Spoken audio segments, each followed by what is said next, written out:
Hocam, sizce travmalarımla nasıl başa çıkabilirim? Bazen geçmişte yaşadığımız olaylar bugünümüzü etkileyebilir. Sürekli aklımıza gelebilir, kaygı yaratabilir. Hatta fiziksel olarak bile bizi rahatsız edebilir.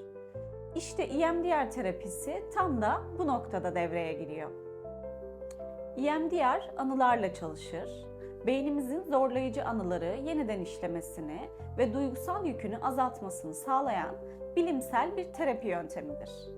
Göz hareketleri, dokunsal ya da işitsel uyarılar kullanılarak olumsuz anılar üzerindeki etkimiz güçlendirilir ve zamanla daha sağlıklı bir hale getirilir.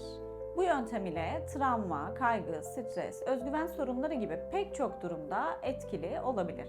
Eğer sizler de bu konuda destek almak istiyorsanız iletişime geçebilirsiniz.